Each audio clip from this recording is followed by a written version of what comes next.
इस बार 140 करोड़ जनता 140 सीटें के लिए भी तरसा देगी।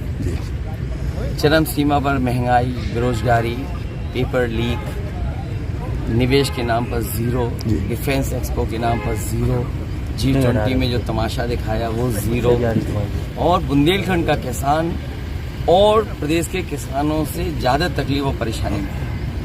उसको जो राहत मदद मिलनी चाहिए थी वो नहीं मिली, उसको धोखा मिला। इनकी हर बात झूठी है, वादे झूठे हैं, महंगाई बढ़ी है, हर चीज की कीमत बढ़ गई है। इसलिए आज भारतीय जनता पार्टी के पास जवाब नहीं है और वो अपने ही नेगेटिव नैरेटिव में फंस गई है। अध्यक्ष जी, आप पहली पार्टी है जो अपने नेगेटिव नैरेटिव में उलझ गई है और फंस करके अब बाहर आने वाली नहीं है।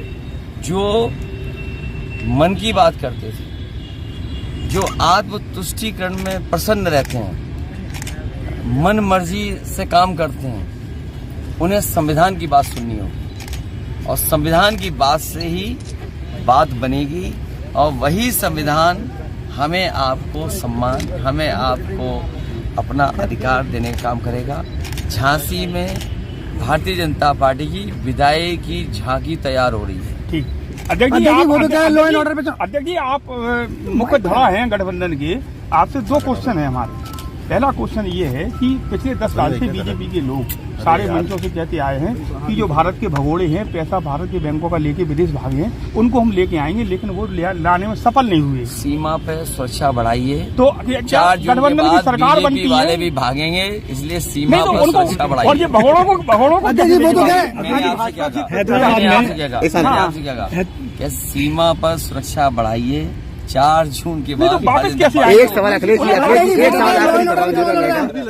जी, पोलिंग के दौरान मुस्लिम महिलाओं का बुर्का उठा के उनकी पहचान चेक की है। इसीलिए मैंने कहा बीजेपी का जो नेगेटिव नैरेटिव है, जो उनके नकारात्मक राजनीति है, नकारात्मक नफरत भरी राजनीति, और याद कीजिए हजारों साल पुरानी कहावत है, जो दूसरों के लिए गड्ढा खोदते हैं वो अंतोगत्वा उस गड्ढे में गिरते हैं। इसलिए इनकी बातें, इनकी कहानी कोई सुनना नहीं चाहता।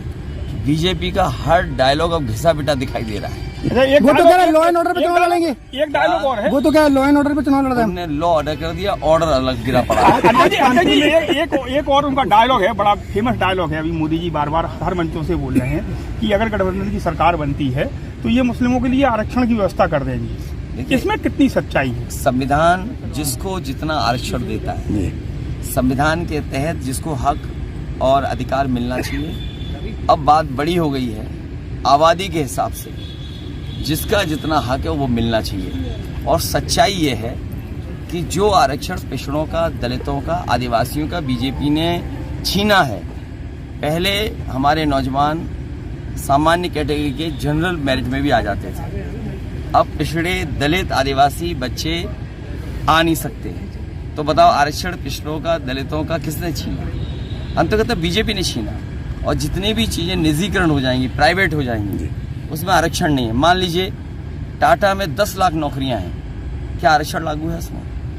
आपके और बड़ी बड़ी कंपनियां हैं, उसमें प्राइवेट नौकरियां हैं, मान लीजिए, और 2 नंबर 3 नंबर पे जो उद्योगपति हैं, क्या उसमें आरक्षण है?